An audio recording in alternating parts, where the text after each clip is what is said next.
la cámara?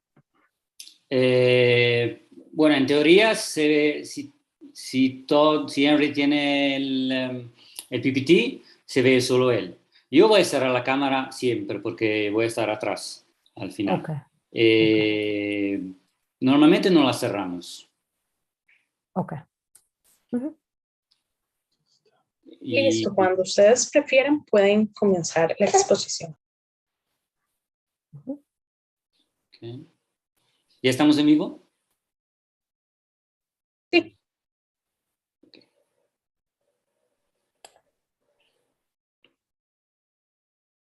Good afternoon to everyone joining us today.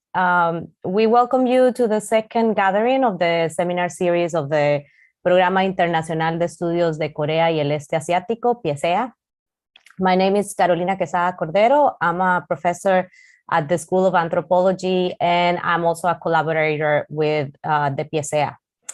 Today, we will have the pleasure of listening to Dr. Todd Henry, Associate Professor at the University of California, San Diego, who will present a seminar entitled Wedding Without Marriage, Same-Sex Love Across South Korean History.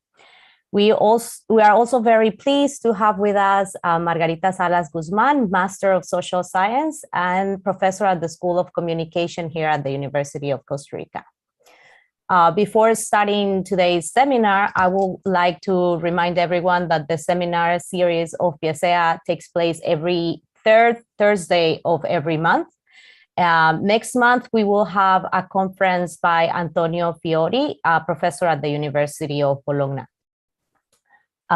In every gathering, we will have experts presenting on various Korean-related topics. The seminars will be broadcasted on both Facebook Live and the YouTube, and we would like to invite everyone also to leave comments and questions during this presentation that we will have today, so that we can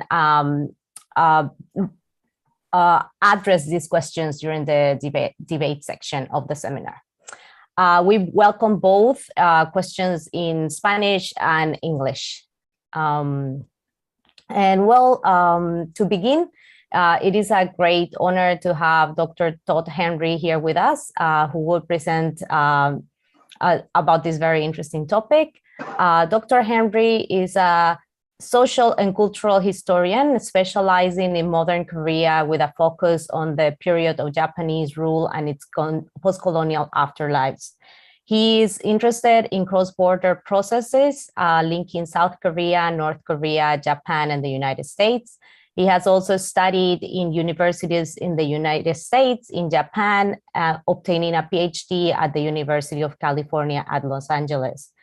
Dr. Henry's first book, Assimilating Soul, published by the University of California Press in 2014, won the 2020 Sejong Book Prize in History, Geography, and Tourism. In this book, he addressed the violent but contested role of public spaces in colonial South Korea. Dr. Henry has written several articles related to the question of place, race, nation in colonizing and decolonizing movements on the peninsula. He has also published 3 edited volumes, the most recent of them, Queer Korea, published by Duke University Press in 2020, which offers a critical analysis of non-normative sexually and gender variance in Korea's turbulent modern political history. Dr. Henry has been the recipient of 2 Fulbright grants, 2 fellowships for the Korea Foundation, and 1 fellowship from the Kyo Chang-chak Institute for Korean Studies at Seoul National University. He is also currently an associate professor at the Department of History and an affiliate faculty member of the Critical Gender Studies and Science Studies at the University of California, San Diego. He has also been a visiting professor in universities in the United States, South Korea, France, and here at the University of Costa Rica. In addition to his academic work, Dr. Henry has collaborated with activists, artists, and other citizens. So we welcome Dr. Henry to start his presentation. Thank you so much. Can you hear me okay, Carolina? Yes, we can hear you perfectly. Yes. And the slides are showing? Yes, they are showing. Okay. So thank you very much for the introduction, and I'm very happy to present my research to you today. Several years ago, I visited Costa Rica and spent almost 2 weeks there meeting and teaching graduate students. So I'm very happy to be back in some way in your country, and hopefully the presentation will give you some new ideas to think about Korean history. So what I want to present today is part of a new book project, which looks to journalism as well as science and legal regulations to look at the place of queer bodies in South Korea's authoritarian period. So you might consider that the period from after the Korean War up until the early 1990s. Typically, this period is usually approached either by top-down narratives that describe South Korea's economic success, or in other stories we have about political repression and other related accounts of resistance to political authoritarianism and uneven capitalism. So building on studies that address issues of gender and sexuality, as well as popular culture, I want to try to show you how discourses and representations of queerness were central to constructing and maintaining both a patriarchal, heterosexual, and capitalist society.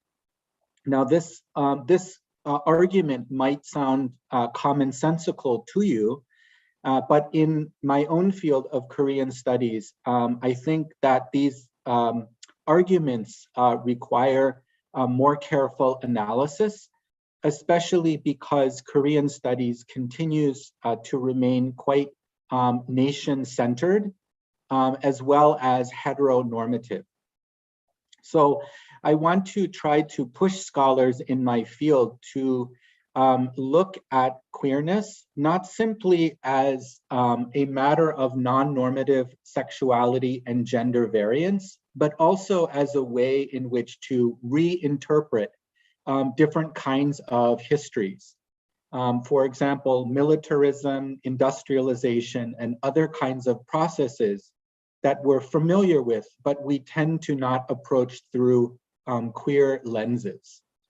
So today I will try to offer you just one example of the broad range of queer practices and reading strategies that I will take to the topic of same-sex weddings, which I found through my archival research has quite a long tradition, a long history in South Korea, and therefore one that became a recurring object of scrutiny and even voyeurism. So unlike popular understandings of same-sex weddings that, for example, they are imported from overseas, they are coming from Europe and or that they come to Korea only after authoritarianism ends in the 1990s. These understandings, I think, are inaccurate and unhelpful to try to think, reevaluate South Korean history through the lens of queerness. So let me just tell you how I began to study this topic. I have been living off and on in Korea since the late 1990s, the period when South Korea transitioned to procedural democracy. And I was active in LGBT student organizations since that time. During my first sabbatical in 2013, I attended a wedding ceremony between a famous gay film director and activist, Kim Jo-Kwang-soo, who you see here on the left, and this is his partner of many years, Kim Seung-hwan, and they got married in 2013 in a very public setting. Of course, this wedding has not been legalized, and their union has not been given official sanction, but nonetheless, they carried out this very symbolic wedding in a very public place in the middle of Seoul, which is often occupied by heterosexual couples. So what was quite interesting to me when I attended the wedding, well, first, as you can see, there were a number of protesters, including this man who is part of a fundamentalist church and ran up on the stage with this banner denouncing their wedding. There were other people who threw human feces or poop onto the stage in protest. So it was quite dramatic, as you can see, both the people who came out to support the wedding and those who were opposing it. But what caught my eye was the kind of media discourse that claimed that this was South Korea's first same-sex wedding. This is exactly what it says here up at the top, 국내 첫 동성 결혼식. So this is from 2013. And what was remarkable to me was the exact same headline one can find much earlier in South Korean history, actually as far back as the period after the Korean War. So this particular article was from 1970, and it also said Korea's first same-sex marriage. So of course, there are considerable differences between these two moments of same-sex weddings and claims of being the very first. In fact, what I want to show you was that repeatedly over time, the media constantly had to reinvent the practice of same-sex weddings, which worked to both sensationalize the issue as well as to trivialize it. It is almost as if gay and lesbian people have to repeatedly get married over and over before it somehow gains some kind of solidity as a tradition. So as I will show you today, most of the stories that come from the authoritarian period do not feature men, but in fact feature women. So I've covered up their faces just to protect their privacy. But in this particular case, these are two women, one dressed here in a Korean style hanbok dress, and another who presented in this masculine way, wearing a Western style suit.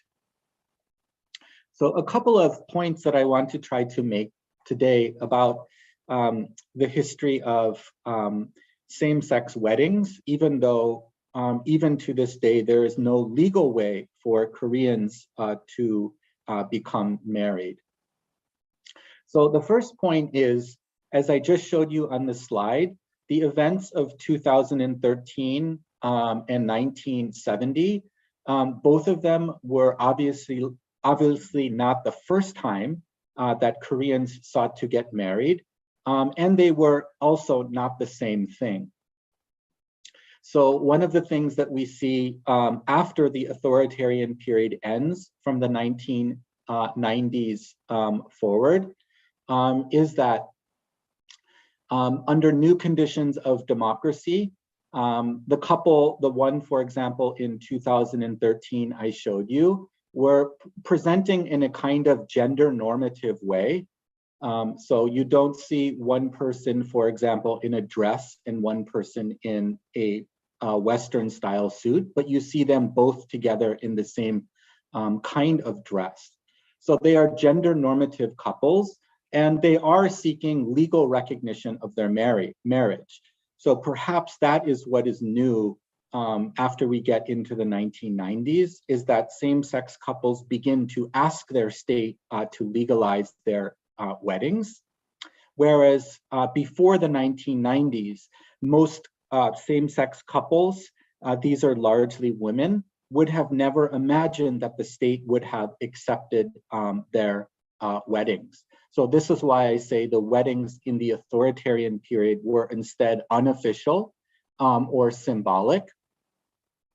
And they tended to involve female couples, often paired in this kind of formula. If you're familiar with the Korean language, you will know that paji means pants and chima means skirt. So these were the subcultural terms that women used to call one another and to engage in romantic or homoerotic relations. So we'll often see this pairing of gender normative female couples versus men who appear differently in the democratic period.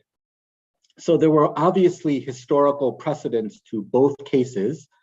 In fact, in the democratic period, 2013 wasn't the first time that same-sex couples sought legal recognition of their marriage, nor was, as I will show you, 1970 the first time that two women on the Korean Peninsula tried to get married.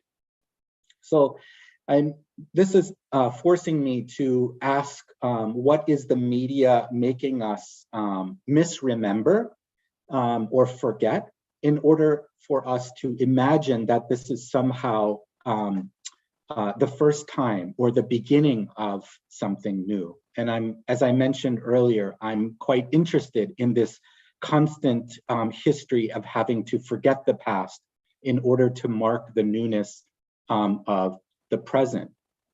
And yet, despite differences between the case of 1970 and 2013, something queer or non-normative or different was happening well before South Korea's transition to democracy and to a sort of international image of South Korea as an economic miracle. So I want to ask, what are these? What is this queerness about?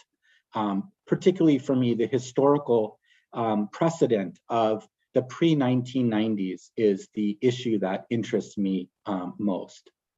So one of the things that I want to suggest about why we begin to see these kinds of articles and a public debate about same-sex partnering in South Korea from the 1950s forward is to suggest the possibility of male anxieties about the disruption of heteronormative kinship practices that were being rapidly changed as a result of South Korea's liberation from Japanese rule in 1945 and the disruption that was caused by the Korean War. Later, we will see those male anxieties transformed in the late 1960s and early 1970s as the global sexual revolution was beginning to enter the public debate of South Korea itself. So although South Korea might not have had a sexual revolution in terms of students and young people out on the street protesting, there was quite a lot of subcultural transformations that were happening, and articles about the non-normative practice of women partnering together were part of this larger debate and discussion on the global sexual revolution. What we find as these new kinds of queer practices are being adopted is the media's attempts to accommodate what they couldn't quite understand as the subcultural practices of women pairing with one another. So in the mass media, they didn't tend to use these subcultural terms, pajishi and chimashi, but they instead used very common terms like husband and wife.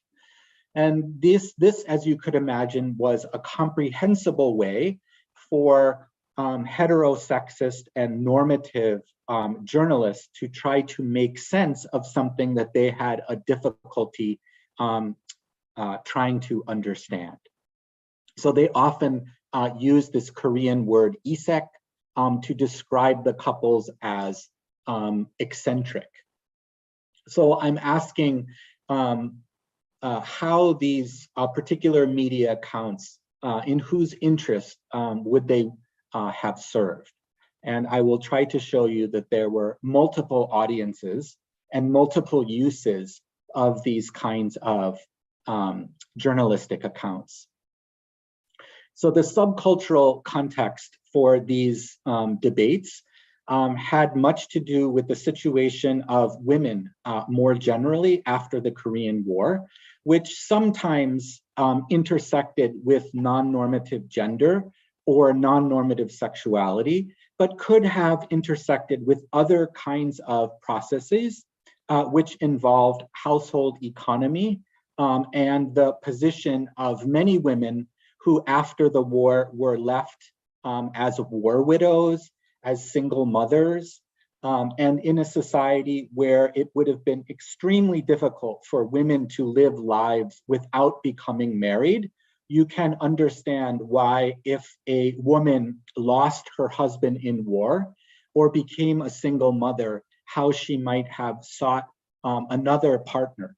And so in seeking another partner, of course, some of these were men, but to a remarkable degree, I'm finding a number of cases in which their selected partners were in fact other women. As we get to the 1960s and 70s, after we move away from the recovery period of the Korean War, we also see other kinds of phenomena that relate to same-sex partnering.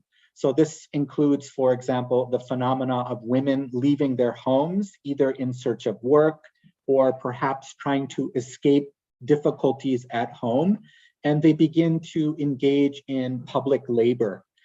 So this could include many different kinds of things. We know that many poor women in South Korea ended up in the sex work industry. So that was one area in which they worked.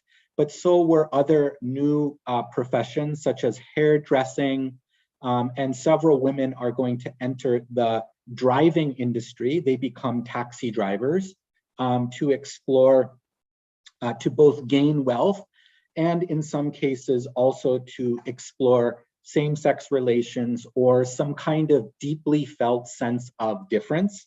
So in the case of masculine presenting women, taxi driving was one industry in which they could find like-minded people. So it's this kind of convergence of both issues of gender and sexuality, as well as other larger issues such as the industrialization of the country, the urbanization, and the growing creation of subcultural spaces in which women could meet one another. So when we think of same-sex coupling or the desire to become a wedded couple, if not legally, we can imagine these choices as involving a combination of several kinds of possibilities, which will depend from case to case, and many cases involve several overlapping reasons. So this can be an economically stabilizing maneuver. It can be socially dignifying in the sense of having a wedding ceremony and announcing to family members and friends the idea that one woman is partnering with somebody else. That doesn't mean to say that everyone was accepting of these female-female bonds, but nevertheless, it was important for these women to engage in the ritual practice of getting married. And of course, we can also think of other factors as well.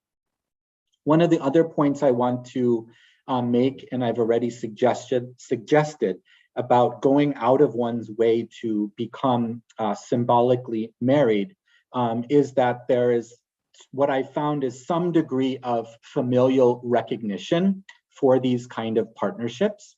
So to go back to the post-authoritarian period or the present era in which we have come to understand South Korea as a country where families do not support same-sex unions, what I am finding from this previous case is a sort of surprising degree of familial recognition of the practice. Again, that doesn't mean that it's accepted per se, but the rituals are being conducted nonetheless.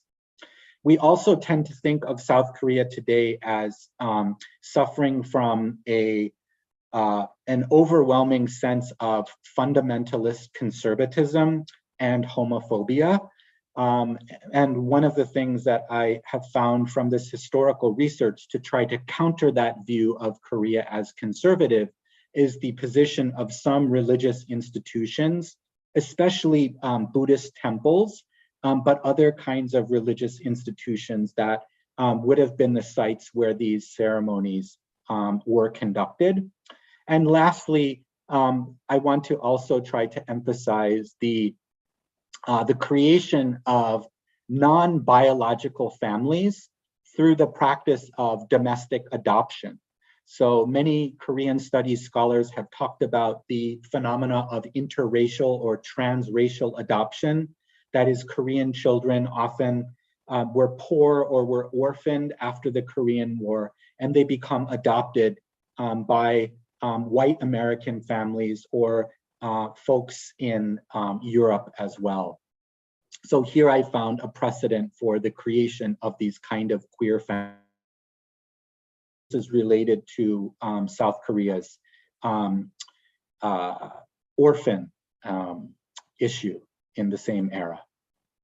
So in the biggest picture, I want to try to think about how this research might connect back to the present and to think about how South Korea's past can tell us about how we might proceed today to empower, to give meaning, and for different kinds of marginalized populations, whether same-sex populations or others, how they can pursue and find happiness in a situation today which is very different from the past.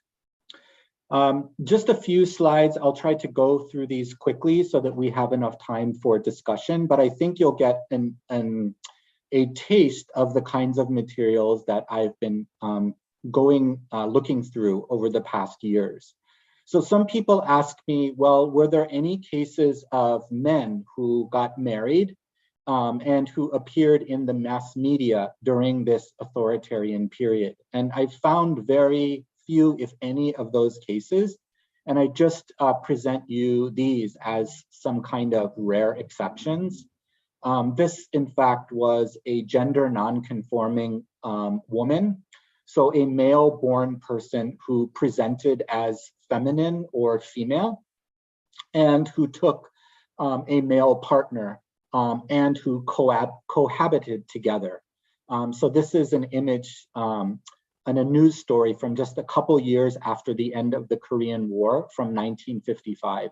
And you can see the two individuals together and the gender non-conforming woman taking up the tasks typically occupied by biological women, that is housework in this particular case.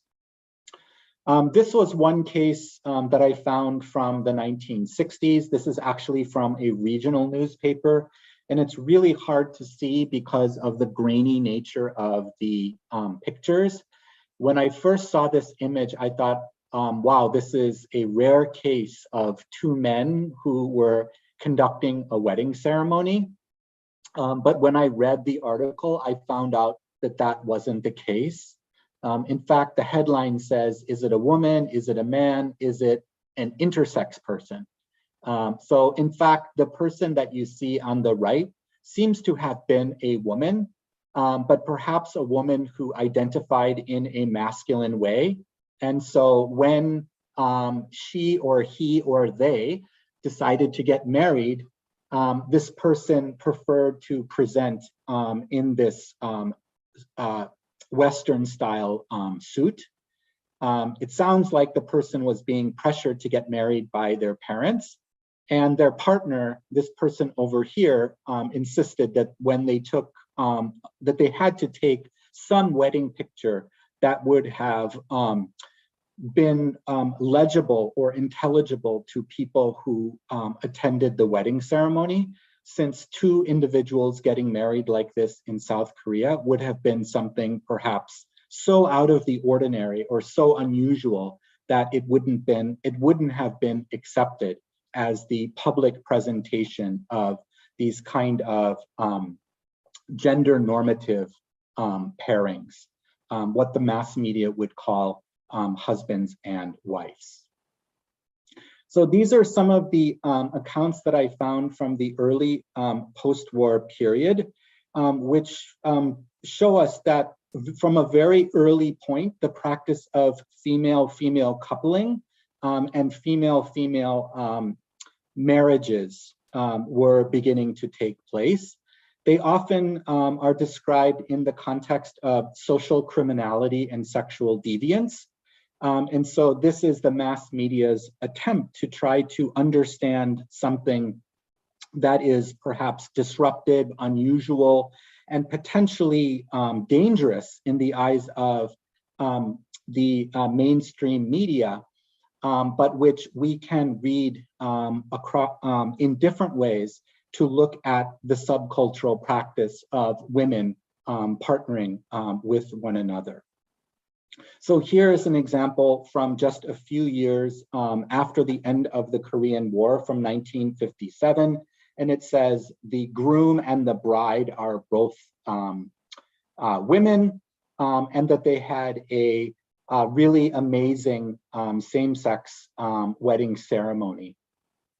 So this is one example from early on in the period. And we can see these kinds of accounts continuing on well into the late 1950s and early 1960s. Here, if you read Chinese characters, you will see a clear reference to the phenomena of the war widow and the way in which women were, to some degree, partnering with one another. As you can see, in this Chinese characters, they're called abnormal couples. So clearly there is a kind of exoticizing of this female-centered practice that was being presented in the media. And this term I wanted to highlight as well. This is metdol bubu, which is a term that circulated widely around this time, but actually has references to an older history. So metdol is the Korean word for a millstone. So it's the kind of tool that you use in agriculture to smash grains and to create some kind of meal. So it could be, flour or corn or millet. So this is the term that was used to describe same-sex couples. Metdol is obviously a graphic reference to female genitalia and the practice of women having same-sex relations. I mentioned that it referred back to a Joseon dynasty practice. And this wasn't in the context of, these kind of equal relationships of women where they tended to leave a male-dominated society. In fact, metdol bubu during the Joseon dynasty referred to a male-centric practice.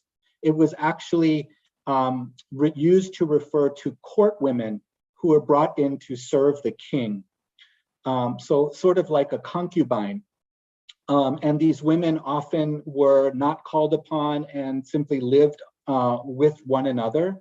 And so it was said that some of them would have engaged in same-sex practices. So originally the term metdol bubu refers back to that pre-colonial Joseon dynasty practice of same-sex intimacy among palace women. But later, as we get into South Korean history, it's a reference to these women who, for whatever reason, are leaving men behind and are partnering with one another. It's very difficult to get any sense about the numbers of these women from this particular account from 1958. the reporter claimed that approximately 1,400 female couples were inhabiting the southern half of the peninsula, that is South Korea, with about 400 of them residing in the capital city of Seoul. And in fact, if we look at other media accounts from later periods, we can see that although many articles tended to describe how women would meet in big cities such as Seoul, this was clearly a nationwide phenomena. So here I present you two newspaper articles of female same-sex coupling and weddings that come from Busan, so in the southeastern part of South Korea, and the Cheonnam-ilbo, this is South Jeolla province, which is in the southwestern part of the peninsula. As I mentioned, many of the accounts, even as they talked about same-sex coupling, often were articulated in the context of social deviancy. So in this particular case from 1965, it describes a theft that took place between one same-sex couple, which, as I've told you, was a function of the intimate subcultures of gynocentrism, a female-centered world that took place in the aftermath of the Korean War. It was quite typical account where the reporter who was looking in on same-sex relations tried to pair them in this kind of very heteronormative way, calling the person on the left the husband and the person on the right the wife. And yet all throughout the account, even as the reporter is trying to accommodate non-normative coupling within the context of heterosexuality, you see all of these question marks, which I think are quite important as punctuation marks that cast doubt about the validity of queer couples. So in many of these accounts, women were described as being deviant and criminal, and therefore emerged as social threats to the people who were reading these articles. And especially the threat was embodied by the figure of the Miss Pants, the masculine presenting person of the two. And as you can imagine, in the context of the Korean War, was often likened to some kind of pro-communist or North Korean infiltrator. So there are many discussions of these masculine presenting women who are mistaken for spies coming from the North. So this gives you a sense of the way in which the ongoing Cold War or hot war on the Korean Peninsula was mediating or was influencing how these kinds of queer relationships would be described. So here is yet another example of the danger, particularly of the Ms. Pants and of the alleged deviance of the female embodiment of masculinity. In this particular case, the individual in question had been born a woman, but raised as a boy by her family. So as you probably know, there is a preference for having sons. So in this particular case, the family raised their daughter. Oops. The particular individual was raised as a boy and then continued to take up masculine identified jobs, such as working in factories. And it was while working in a factory that this person's coworkers came to know what they thought was a him was actually a her. So many of the newspaper accounts, as you can see, are related to this phenomena of connecting female masculinity to social deviance. In this particular case, the individual was arrested and it was in the context of a strip search that the particular individual was outed as a biological woman. Now, just to show you the counterexample, because there were a number of individuals that were also captured in the mass media at this time, who we might call today transgender or gender non-conforming. That is, male-born people who presented themselves in a feminine or as women. But unlike the individuals, the women who presented as men or masculine and were imagined as a threat, the so-called female-dressed man in South Korean popular culture was always presented as a kind of laughable figure. So on the left side, you see a film that was released in 1969. This is a comedy film in which a male-born kiseng, as you can see here, is the sort of highlight of the film, the person who one sort of laughs at as part of comedy. And you can see how the phenomena of men, for example, selling their bodies on the street to men were also presented as something strange and, in a sense, laughable. But they were never really seen as the kind of threat or danger in the way that masculine presenting women were. By the time we reach the late 1960s and early 1970s, South Korea has largely, of course, recovered from the Korean War. And under the reign of Park Chung-hee, the country launches its trajectory into industrialization and urbanization, with many South Koreans moving to cities and seeking jobs in big urban centers such as Seoul. So it's in this context that we begin to see a new media form that emerges, and that is the newspaper weekly. You can see one of the first newspaper weeklies, which was produced by the Korea Times. So most of the major newspaper companies in South Korea, you can see the Chungang-ilbo, the Gyeongyang Shinmun, Seoul Shinmun, this is the Korea Times. They all produced this kind of weekly publication, which was largely targeted at the habits of working class men.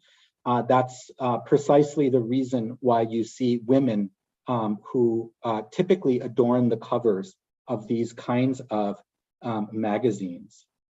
What I find quite interesting about these magazines is their middle brow character. That is to say, they do engage in investigative journalism. They are part of mainstream newspaper companies, and yet the articles were quite different from the dailies in the sense that they provided a certain kind of relaxation or pleasure for the men who were largely being involved in the industrial sector. So they would pick up these weekly publications. They're written in a very easy to understand language. They tend to be quite sensational and voyeuristic. And the way I try to understand them is that they were, in a sense, providing a compensatory pleasure for laborers to try to redirect them away from some kind of political protest or economic protest against their authoritarian state. So one way in which to entertain and to divert the possibility of protests was to find certain kind of figures within South Korean society who were somehow ranked below even the lowest of the male working class. And so for the low male working class, who was below them? Well, that was women, and that was women who partnered with one another. So that's one of the explanations by which I try to understand why it was that these kinds of stories were being circulated. But they also had other intended audiences as well. In fact, many of the stories talked about the reason for women partnering with one another was because of male violence and male misbehavior. So in a sense, these accounts come to function as cautionary tales, both for women who might possibly decide to engage in same-sex relations, but they could also try to discourage men from treating women in a poor way, and therefore buttress the practice of heterosexuality and opposite-sex marriages. So here you can see some of the accounts that chronicle the practice of female-female same-sex weddings. I showed you the account on one of the first slides that was from 1970. That was from the Korea Times weekly publication. In fact, 5 years earlier, in the very same publication, they covered this same-sex wedding, which happened from 1965. So here is a classic case of the kind of forgetting of female same-sex intimacy and other kinds of practices. And if you think about the kind of temporality or time in which people would have consumed weeklies, you can imagine the kind of lightness or levity with which these topics were approached. So you go out and on a day off, you buy a newspaper weekly, or you find a newspaper weekly, for example, in the barber shop or the train station, or someone has one on a bus that they've discarded, and you kind of pick it up and you read it quickly in your spare time. This is not like you engage in a critical reading of Marx or Lenin or some really difficult text. It's just something very easy to read, and then you throw it away. And this is one of the reasons why this kind of research was extremely challenging, because there are very few copies of these magazines, precisely because people threw them away, and because they were lowbrow or middlebrow. University libraries in South Korea tend not to hold them because they're sort of, outside of what is considered to be respectable. So they're in fact quite hard to find. You have to go to the national libraries or the newspaper companies themselves in order to find the accounts. So what I'm trying to begin to highlight here is the kind of disposability of queer accounts. And yet the accounts are extremely important for understanding these kinds of relationships, because in South Korean history, we don't have self-textualized accounts. We have very few accounts that would have been written by these women themselves. And so what we have to work from are these kind of outside views of this subcultural practice that we have to read through quite critically. So 1965, it says it's the first same-sex wedding. It's probably not. In fact, as I showed you earlier, here is an account from 5 years later, also mentioning that this is the first same-sex marriage. One thing I want to try to have you notice is, in addition to analyzing the text, I've also tried to analyze the visuals. So this is likely a picture from their wedding ceremony, in which having one person dress as husband and the other dress as wife would have been probably the only way that you could present yourself in a wedding ceremony. So that's probably why they were trying to do this. That is to say, they were, in a sense, accommodating themselves to South Korean society, but that does not mean that they were mimicking men and women's relationships. They were, in fact, doing something quite different. So if you look here by contrast, you could consider this perhaps a private picture. This is a picture of them sitting at home. It looks like behind a closet with bedding. And if you notice their gender presentations here, it's not nearly as dichotomous as it is in the public picture for their wedding. So what I want to emphasize here is not the idea that women were mimicking heterosexual relationships, but they were taking what they knew from Korea's marital traditions and trying to use that in order to create something different, something we might call queer. This is the one account I wanted to show you of a very rare case of an individual involved in one of these weddings who it seems wrote their own account, in a sense, talking back to the kind of voyeurism and sensationalism of the mass media. So on the one hand, their account is still sensationalized. It says a kind of strange autobiography of a lesbian couple. So you can see the kind of hand of the mass media sensationalism. But then the title of the account says, please stop asking us about our sexual relations. So this is a really interesting account that I've discussed extensively. Let me just say a few points about it and what this particular individual was seeking to do, which was to desexualize their relationship and thus to normalize her partnership with another woman. Dignifying herself as a masculine woman and dignifying their same-sex relations in ways that heterosexual and gender normative readers might have understood. So in this account, the author tries to gain the sympathy and respect of the reader by crafting an emotional, a moving story of class struggle and family sacrifice. Positioning themselves, the author, not as some strange queer person, but in fact as a filial daughter of an underdeveloped nation. So in this particular history, it's only in the context of the deaths of her older brothers that she becomes to function as a kind of replacement son for her family and begins to present as masculine and work in male-dominated professions.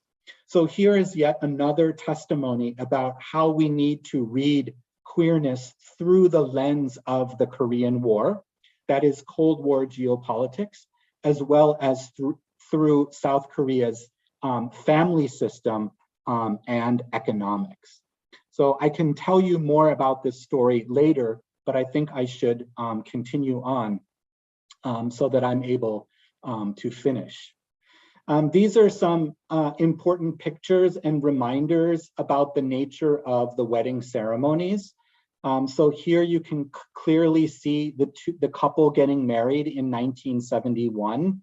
This is the individual who wrote that rare first person account.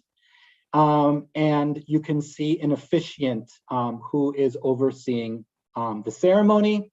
This is the party back home at one of the couple's house. So you can see members of the family celebrating their wedding. It looks like they changed outfits, presenting formally here at the wedding ceremony in a dress and a suit. But here it looks like they're wearing hanbok, presenting in a slightly different way.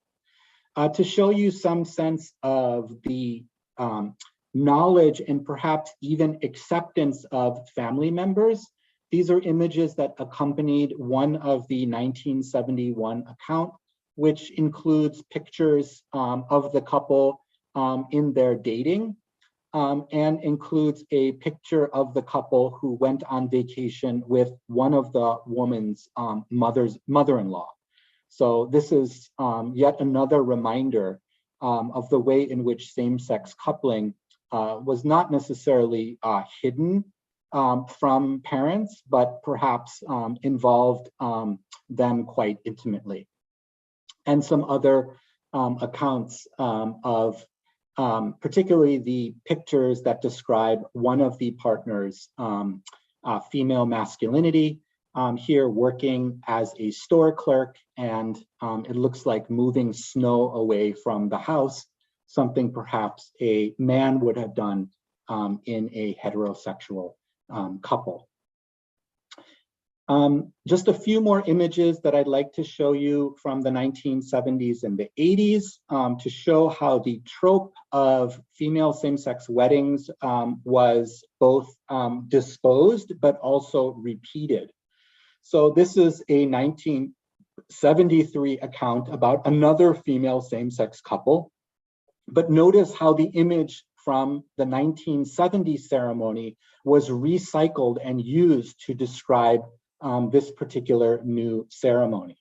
So here is yet another example of this. This is a couple getting married in 1974, and you can see how images from previous accounts come back and are reused as a way of discussing this particular topic. This is the last section of the presentation, and I'm going to just go very quickly through this because I want to leave time for questions. Many of these particular accounts are described in terms of tragic tales, which was very typical, not just of Korean discourses, but of other discourses about lesbianism from around this time, in which it was assumed that lesbians could not have any kind of happy future together. And in describing female same-sex intimacy, the assumption would be that their relationship would end and somehow that they would return to dating Korean men. So these accounts I read as a cautionary tale that was directed at two different sets of readers.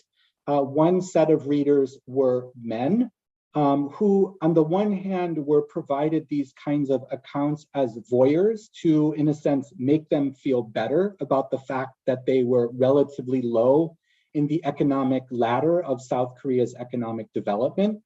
And yet at the same time, they were often described as being wayward or violent and mistreating women.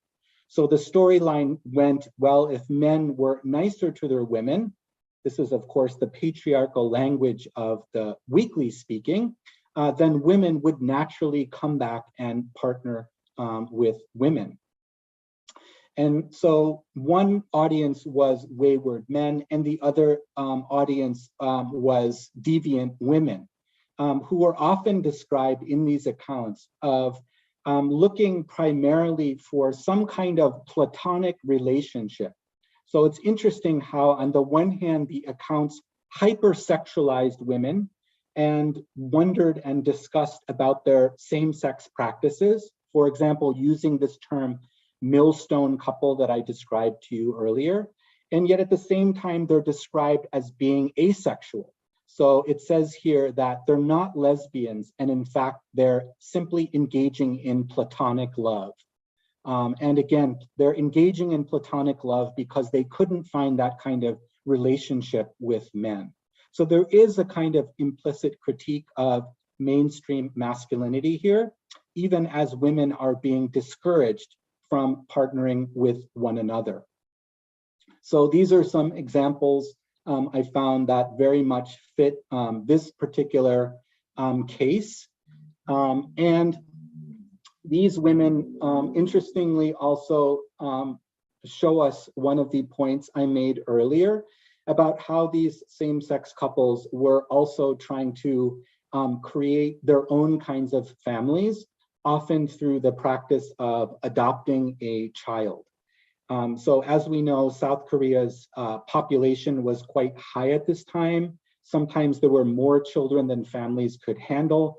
And so the children that couldn't be raised by their biological families were often put up for adoption, or sometimes, as one story told us, a local neighbor knew that this couple was living together. I don't know if the neighbors knew that they were both women, but they were a couple living together and they were childless. So the neighbor talks to the women and suggests that the women could raise one of their children. So this is a particular case of this practice of creating this kind of queer family. But most of the accounts describe not happiness as living together with a family, but instead unhappiness and the breaking up of these relationships. So the media accounts often describe in quite lurid terms the nature of their particular breakups. So this is one account from 1985 that was described in a lot of detail, not only the wedding ceremony, as you can see here, I note here the Buddhist context of the ceremony. This looks like a Buddhist monk with his head shaved. These are offerings, it looks like, to a statue of Buddha and two women getting married here. Here I want to show you the existence and presence of people that are blessing the wedding. It looks mostly like women. In the back, there was this one man here to the side. So it looks that to some degree, family members and friends are going to bless the wedding. And yet in a rare account that follows the life history of this particular couple, this 1987 account describes their separation and their divorce, and what happens when couples break up and their relationships don't last as they might have expected. So let me just briefly conclude. I know I presented a lot of information to you. In conclusion, I just wanted to gesture back to the history of the post-authoritarian period when democracy comes back to Korea, and when the face of same-sex couples and of same-sex weddings tends to focus on cisgender gay couples, and it forgets the older history that I've tried to tell to you earlier, which is based as much on same-sex relations as it is based on issues of class and poverty of women, as well as different kinds of gender dynamics. So just looking to a couple of the examples from the post-authoritarian period, and to show you the kind of new presence of gay male or gay cisgender couples taking the stage of queerness and replacing women. This is an early South Korean gay film, Broken Branches, in which a middle-class gay couple at the end of the film announces their love for one another and are enjoying the life of a bourgeois or middle-class existence. And to go back to the example I showed you at the beginning of the presentation, another example from a more recent period that describes queer relationships. Now in an era when it's possible for a state like South Korea to legalize gay marriage. Of course it hasn't, but there have been various attempts since the 1990s to do so.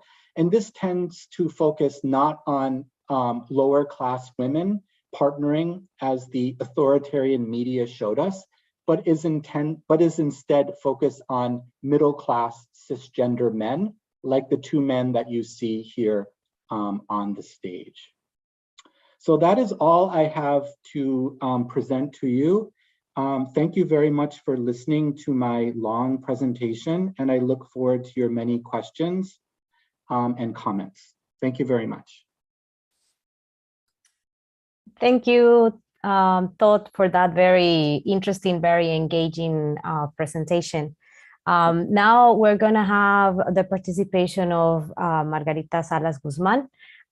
She's a psychologist, a master's of communication and development from the University of Costa Rica, and master's in public administration from Harvard University. She works at the School of Communication at the University of Costa Rica and has more than 20 years of experience working with development organizations, both nationally and internationally. She has published several articles on gender and information and communication technology. She also has a long history of political advocacy, co-founder and active member of several LGBT IQ and human rights organizations such as Acceder, El Beso Diverso, and the Front for Equal Rights. She was also the presidential commissioner for the LGBTIQ plus affairs of Costa Rica during the Alvarado administration. So now we will have her participation. Thank you, Margarita.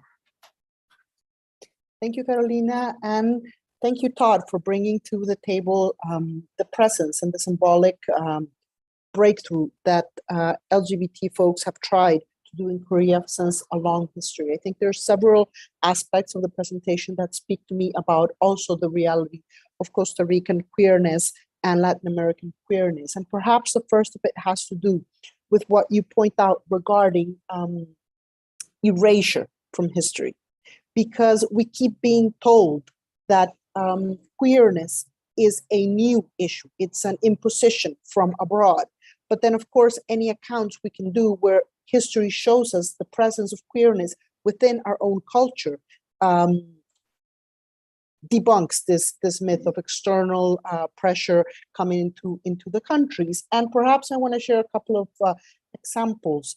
There's been many efforts within Costa Rica to tell the history of queerness and trace it back, partly also in media. And we can find accounts as early as 1910, where the newspapers in Costa Rica spoke about a person who had a masculine name, Pedro, but he was reported to be wearing women's clothing. So here we have probably the account of one of the first trans women in newspapers. And of course, we have the character that was a very well-known character in Punta Arenas, in one of the coastal provinces, called Ana Yancy, which was also a trans woman. And she was part of the carnival culture in the coast. And here I want to say that a lot of times feminine characters have been caricaturized. They have been made fun of. And this has to do with a gender component that views masculinity appropriation, masculine appropriation, as dangerous. Because women, in the view of conservative sectors, women trying to be men are dangerous because men are perceived as being of a more powerful position than women. Hence, the transit from female to male is perceived as a threat, whereas the transit from male to female is not perceived as threat, because misogyny constitutes the fact that female is perceived as weak, as ridiculous. So this is why the character of trans women has often been caricaturized in the media, as well as used as an extravagant character, something to be admired and made fun of at the same time as part of these carnivals. Within the Latin American culture, we can also find the example of the famous poet and one of the first Nobel literature laureates in Latin America and the Caribbean, which is Gabriela Mistral. Gabriela Mistral was a very famous poet, and she had for a long time a lesbian relationship with a woman, but this was also hidden from history. And it is said that her production, when she was with this woman, was as copious as all of her lifelong production. So the hiding of all these texts where she talks about love between women pretty much meant cutting in half her artistic and literature production, because people would rather assume she was crazy during those years and did not produce any writings than assume that one of their most beloved poets within a very conservative Chilean society was a lesbian. So this is part of the invisibilization. In the case of Costa Rica, we also have the figure of Chabela Vargas, a very famous Mexican singer that was born and raised partially here in Costa Rica, and then because of a very conservative society, had to leave to Mexico. And this was also, it was whispered about that she was a lesbian, but it was never spoken openly until there was a lot of social change around it. And likewise, we have been deprived of many references. There are people in very high positions of power that are suspected queer folks, but are closeted. Hence, media does not make it visible. And that's how we start erasing the traces of those ancestors that could have been powerful references in the media. The other part that I found very interesting was this issue of the gender roles. And also within Costa Rican society, we can find groups, in this case of women. There was a very famous group of women called Los Búfalos. And they were like the buffaloes. And the buffaloes were very masculine presenting women that would pair up with very stereotypically females. So very ladylike women. And this would be a mechanism of protection, because since the buffaloes were very masculine presented, then they also exercised the roles expected to that presentation, so they were able to protect their women in bars and in other public spaces. And they were probably the first women that started breaking with some of these gender norms in the 70s, going to bars, sitting at the bar instead of at the table, and presenting in a very masculine manner with plaid shirts and pants and all of this. So this was part of the mechanisms. And at some points, this has also been a survival strategy for the queer community within our countries, which is mimicking heteronormative standards and presenting queer couples as if they were heterosexual couples because of the way they present. There's also another event that's interesting, which is bars, gay bars were of course not protected, not allowed in the 70s. So what would happen is there's a very famous bar called La Avispa, and La Avispa would have a red light bulb. And then so whenever the police was going to come into the bar, the light would change and people would pair up with somebody from the opposite sex. So what you had in practice was a series of people dancing among same-sex couples in a bar in the middle of San Jose, because this bar is right now 40 years old. So people dancing in the middle of San Jose within same-sex couples, and then having a protection mechanism, because it was very clear for them as queer folks that they had to impersonate being straight for when the police came in. So this is part of the history. And then another part of the history that's particular to gay men is the beauty pageants. For many years now, there have been beauty pageants, and there's one that's called Miss Costa Rica Gay. And this is particularly interesting because it's gay men who are participating in this pageant. They are, of course, dressing up as women without being trans. They're just in drag, and they are competing for a title of Miss Costa Rica Gay. So these are all parts of how the queer community has sometimes blended, sometimes used this as a resistance strategy, and other times also mocked the heteronormative standards. The other part that I found very interesting about the presentation has to do with media normativization.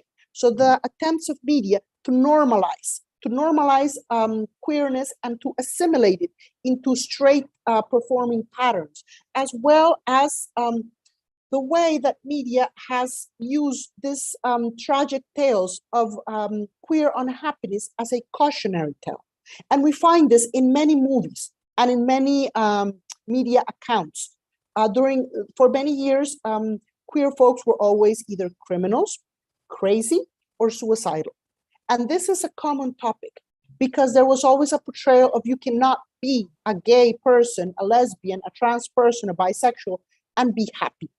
If you are breaking with this heteronorm, then you face the consequences. And the consequences are that you are a crazy person, that you are mentally unstable, that you are shunned by your family.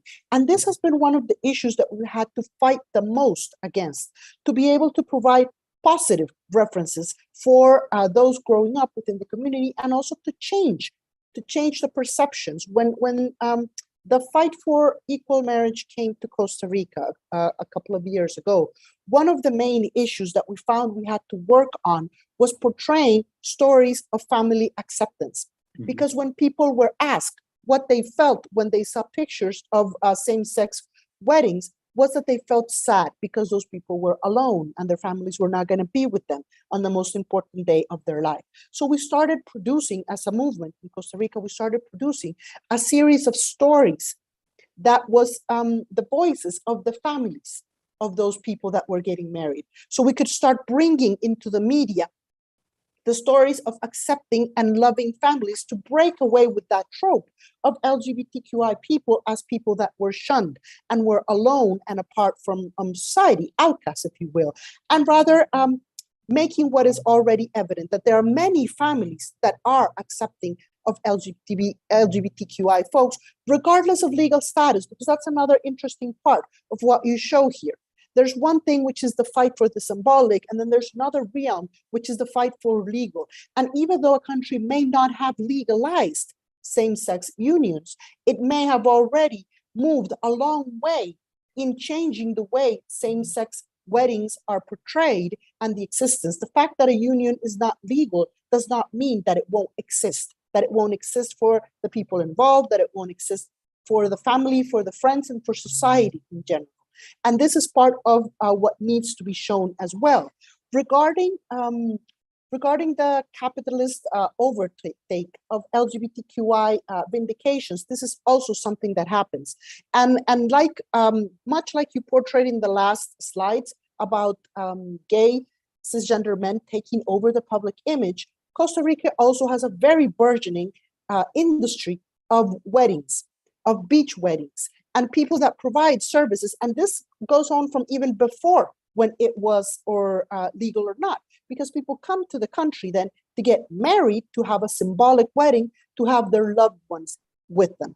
Because the issue of weddings also has to do not only with the legal aspect of it, that's very important, because in fact, it attends to that second population that you were mentioning regarding impoverished or people with less access to less resources, namely also queer women with less access to resources, because it protects their assets, it protects their legal stature, it provides some protection against many discriminations from the system. But for other people, the most important part is the symbolic acceptance of the community, the way the ritual allows them to have their celebration of their relationship. And this is also important because it may seem an accessory, but our existence also deserves to be celebrated.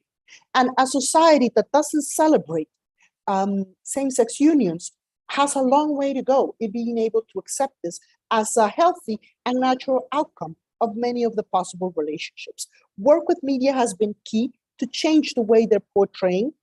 For example, trans folks still to this day get only portrayed putting makeup on. And they've asked many times, there's a lot more complexity to our lives than just the fact of using makeup or not.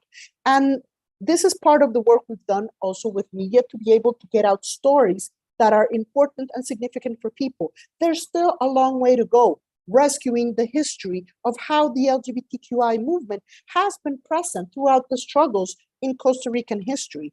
And sometimes in alliance with left-wing groups, sometimes in alliance with the feminist movement, with the environmentalist movement. It's not true that the movement or that LGBTQI people also only conform to this identity as the main source of main driving force within their lives. It's important also to note that this LGBTQI population has been involved in many other struggles, and this should be part of what gets incorporated and gets taught in the universities, in high schools, even in elementary school, so that people are aware of the role LGBTQI people have played and the social movements that are under this flag have played throughout the history of the country, as well as how we've contributed in the different realms of science, of sports, of arts, and every part of humanity. So this is still something to be worked on. We have done efforts to have a virtual museum that brings together many of these pieces of the history of Costa Rican struggles that can be tracked back to possibly the 70s or the 80s, as well as the different manifestations in press and media of LGBTQI folks before that time, even as far back as the 50s, or like the case I mentioned in the 1910s.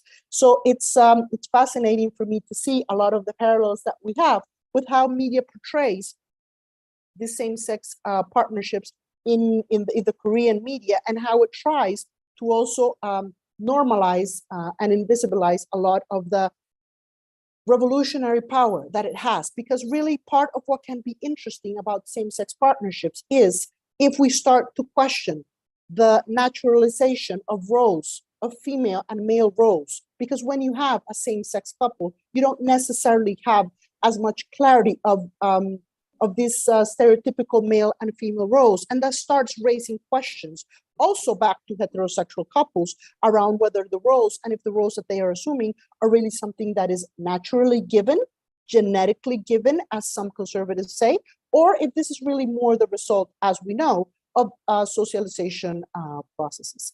And I'll leave it at that so that we can raise some questions from the public. Thank you very much. Well, we already have some questions, so I'm gonna share the first one. So the question will be, are these kinds of weddings still celebrated in South Korea? And what other types of unions are utilized today by same-sex couples to insert themselves into a society that does not recognize same-sex marriage? So I thought that question will be for you. Yes, I mean, there are several cases of this that have taken place since the 2013 ceremony that I told you about. Maybe I can share my screen once more and show you one example of that. I'm not sure if people are familiar, but there is a oops, let me share the right screen. There is a media platform called face.com in South Korea, and they recently, not recently, but several years ago, released this particular case, which is of two South Korean gay men. Again, you can see them presenting in a cisgender way. They're actually both activists. And they are seeking, they had a wedding ceremony, as you can see here, but they're also insisting on their rights, not only of legal marriage, but also rights to healthcare. So there are some examples that continue into the present of people who are seeking not only symbolic recognition from friends and family, but also from their state to give them similar kinds of benefits. But I wouldn't say that this is the most popular of the way that gay and lesbian folks want to present themselves. If anything, I think the main mode of LGBT life in South Korea can be described as under the radar. So it is not necessarily an embracing of identity politics or visibility politics, because of a realization that being so public and being, in a sense, outed, particularly when you don't have control over information that is shared. Of course, the South Korean mass media has improved a lot on in its dealings with issues of privacy. The media that I showed you today from the authoritarian period violates that over and over, which is why, as historians, we have to be pretty careful about what material we represent to the public, because I don't want to damage anybody's life or harm anybody. So this tells us that there is quite a big gap between the folks who would go out and be public and have a ceremony and want their issue covered as a kind of activist and political identity kind of way of living their lives, versus the vast majority of people for whom visibility and legibility is too risky an option. It's too risky because of being thrown out of their houses, of losing jobs, of not being able to get jobs, of losing friendships and losing the kind of bonds that are required for people to survive in society. So this is in and of itself a strategy of survival. It's not a backward practice. It doesn't mean that Korea is where the US or Costa Rica was in the 1970s or the 1980s. It's a completely different trajectory. So there's a way in which there's an incredibly vibrant LGBT culture. I always mention to people that, there are more gay bars in the city of Seoul than there are in all of New York City. And that's a sign of the vibrancy of queer subcultures. The same is not necessarily true for other groups. And gay men, of course, have better resources and better facilities in which to hang out. But this does indicate to me the way in which LGBT life is vibrant, but is under the radar of the kind of visibility politics that are required to make these kind of institutional gains in legalizing same-sex marriage or getting health benefits. And so it's a real trade-off about what takes place. I know that there are same-sex wedding ceremonies that, for example, have taken place in gay bars or in lesbian bars. Again, not sort of out in the public, not on TV, not covered by the media, but many, many instances in which that is the community, that is the small community in which you can kind of do a small coming out and get support from your friends, your extended family, your selected family, and that's the kind of support mechanism. So the kind of circles of visibility are something that we need to take really seriously. It's not simply a matter of being out or being in, but it's a matter of how much exposure do you want to subject yourself to. So you might be perfectly fine to tell this group of people and they're the supporters of your wedding, but over here to this group, you can't, bring that kind of issue up.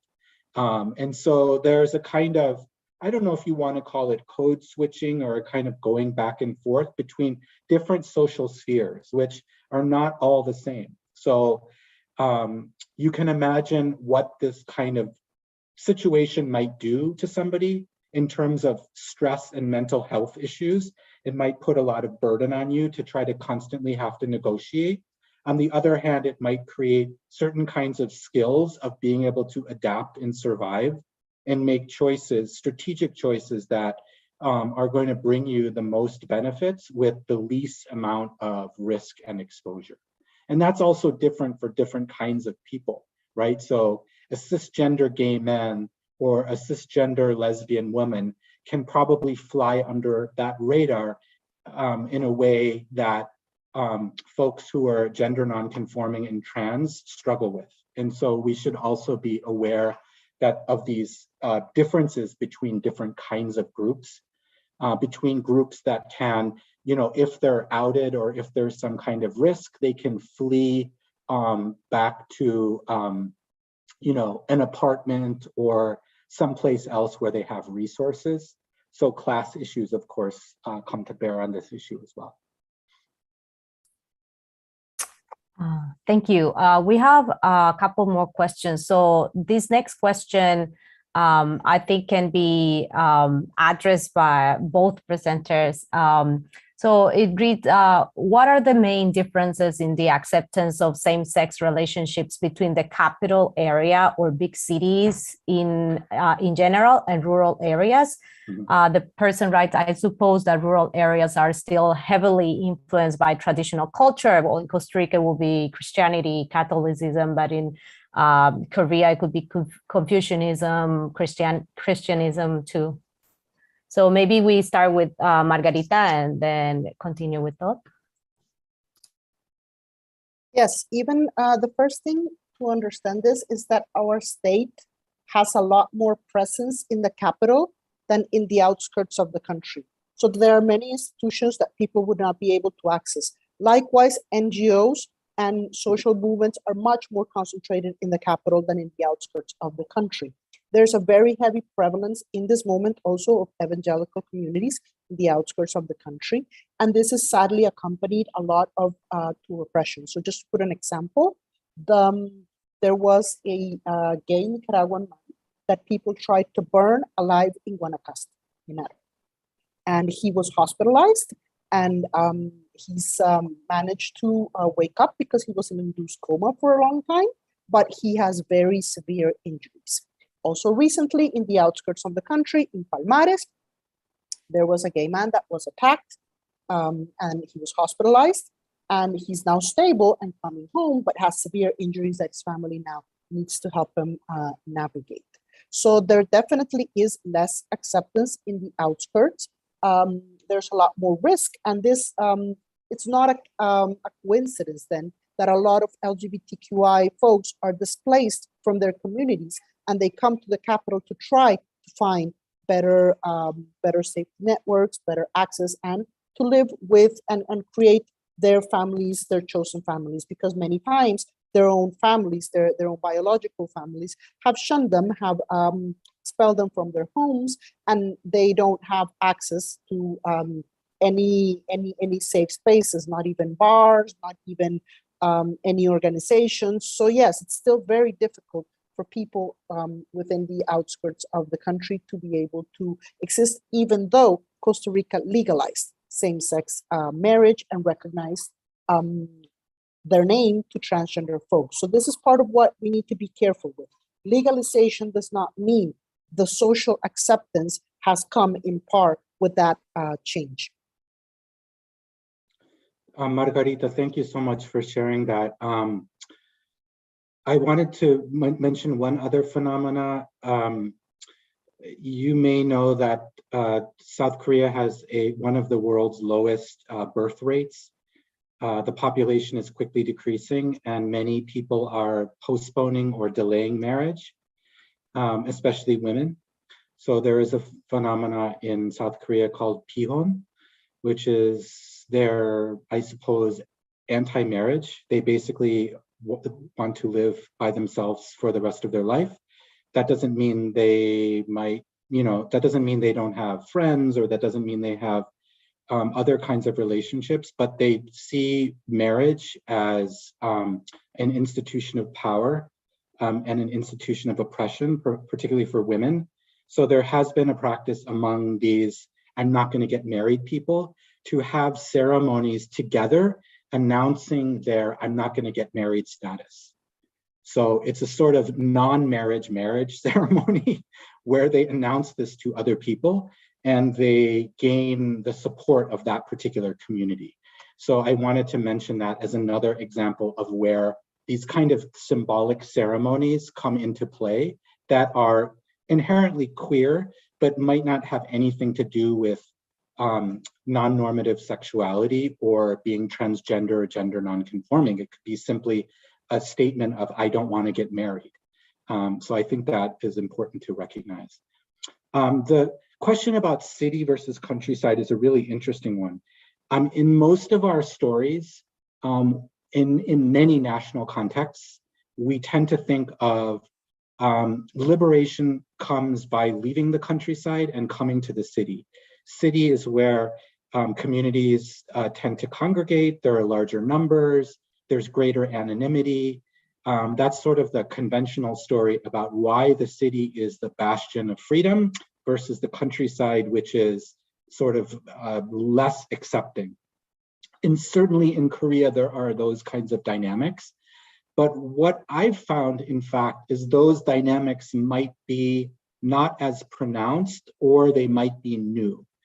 So there is a very good documentary film that overlaps with the topic that I presented today, which is called Troublers. And in part, it follows a female-born person who identified as masculine and presented that way, both in their hometown as well as in the city. The person was born in 1945 and recently passed away. So when they were interviewed in 2010, they were already, 65 years old, 70 years old. And one of the interesting things that we see in the documentary is that this is actually reversed. So in the hometown, everybody knew that this person was a daughter. I mean, you would typically announce to the rest of the community if the child is a woman or a man. And this is why intersex children in South Korea had such a difficult time, because of this binary system of only seeing girls and boys. So intersex children had to choose one or the other and be raised in one way or the other. But to go back to the story, this particular individual obviously was known as a daughter, but was also known as someone who presented as masculine.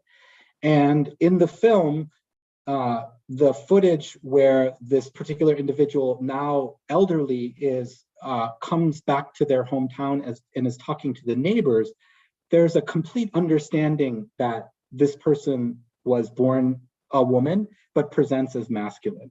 One of the things that many masculine presenting women did to pass as men and therefore to not be targets of violence was to bind their breasts.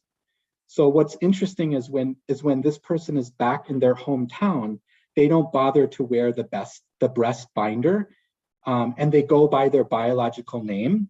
But when they're in the big city, they're much more fearful of people who didn't grow up with them and don't really know their story and might not be accepting, particularly because of the nature that people don't have as strong relations with one another in a city. There's not that kind of village or community support system. So what's interesting to look at in the film is that in the city, this person is very careful, always binds their breast, goes by like a male sounding name. But in the countryside, that is not the case.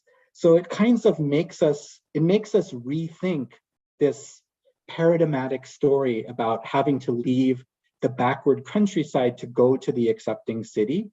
And in some cases, historically or even today, that might not necessarily be the case. And of course, with social media, it's also possible to skip over a lot of differences and to connect with people in new kinds of ways. So more research, I think, is needed to answer the question about how does the city serve as a home. The city can be a place of connection, but it also can be a space of alienation in which the countryside could be a place where people might, for better or worse, know your story. And many people I've talked to have told me stories when I was growing up in my village. You know, I knew someone like the person that you're talking about in your presentation. Like, there's a film also made about a barber who was born a woman, presents masculine, and goes and works in a barber shop. And in a barber shop in South Korea, that means a male-dominated, misogynistic space where the male clients are constantly sort of making fun of women and sexualizing. So here you have this woman who is passing as a Mr. Pants, and in the space of the barbershop has to make jokes about other women. And you can see how they're totally uncomfortable.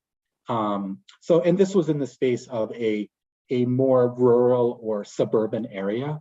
So all of that is to say that the question requires us to think carefully about what we think we might know about urban and rural, and what the different kinds of patterns are like in different places and times. Thank you. We have one last question. So this is a little bit of a long question, so I'm going to try to summarize it. So this person would like to ask about how this history of same-sex marriages and relationships presents in contemporary South Korea. So this person is talking about how he or she lived in South Korea for a long time and knows people that identify as LGBTQ plus person, but they not necessarily display their identity. So this person also asked, would it be important to publicize or educate more about Korean history on same-sex marriages and relationships that existed in the past? So it's more about how in the contemporary this history plays out and how it plays out both for people who will identify as LGBTQ plus person and people that don't identify in this way. I hope it's clear. No, it's a perfectly clear question, and it's a really great one. I mean, I think there could be a lot of different uses of the research. So, and this depends on the particular audience. So for activism and for people who are seeking LGBT rights through the legalization of same-sex marriage, one of the points of contention or one of the criticisms, as Margarita and I were just talking about, is that this is some kind of foreign imposition. It comes from outside.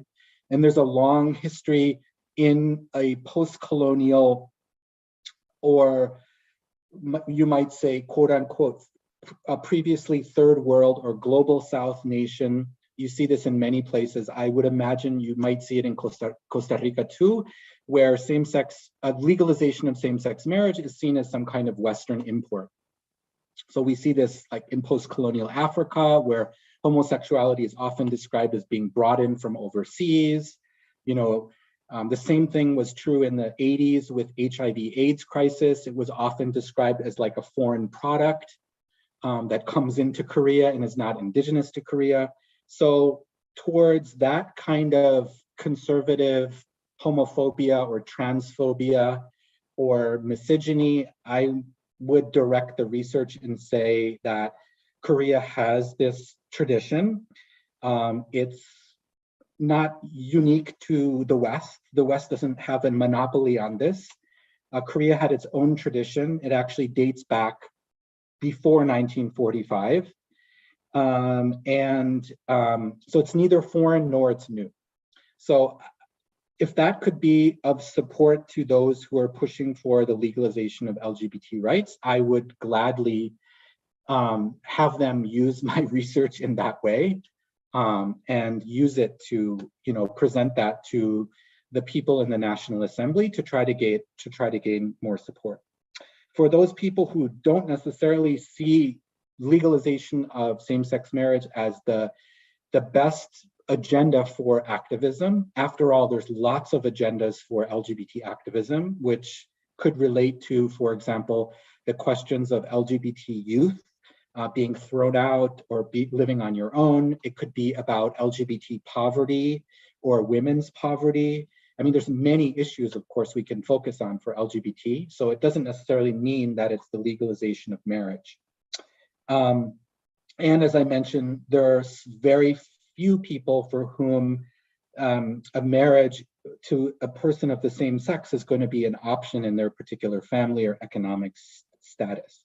So one of the reasons why I'm interested in this particular history in South Korea is, and the reason why I call it authoritarian South Korea, is because this was a time in history when people were very aware that they could not rely on a state to provide them with protection. You could not run to your state and say, give me same-sex marriage. I mean, activists in South Korea who were more interested in overthrowing martial law couldn't even ask their state to do that. They had to go out into the streets and fight for that kind of thing in order to create the conditions, the political conditions in which you could request certain things from your state, like LGBT rights or environmental protections or rights for disabled people and all kinds of other things. So what I find useful from this past is, and why I think it's important for the current generation to reconnect to their, I'm not going to say their ancestors, but their predecessors, is because I think there's something to learn about how people survive and live when they cannot rely upon a state. We know this very well, that states are good for many things and we have to go through them for lots of things. If we want a driver's license, you can't just show up at your mother's house and say, Mom, give me a driver's license. You have to ask your state for it. But there are other things that states fail us on.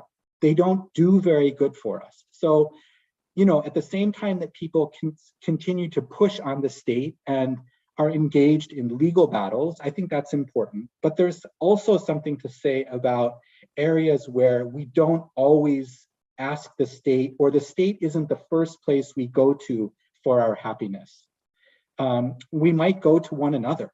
We might go to one another for protection, for solidarity, for community, for our communal living. So, for example, the women taxi drivers who often in the 60s and the 70s faced violence from men in the public sphere. They were beaten, their money was taken away.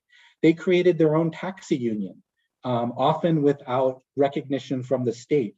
They created their own living quarters where female taxi drivers lived with one another. They had a dorm room where if you came up from the countryside and you're a woman and you wanted to be a taxi driver, you had a community of support. So to me, it's not seeing the authoritarian period as the history that we've left behind, the bad history that we've left behind, and we've gained all these things under democracy. Of course, that story is true, but democracy has not provided us everything either.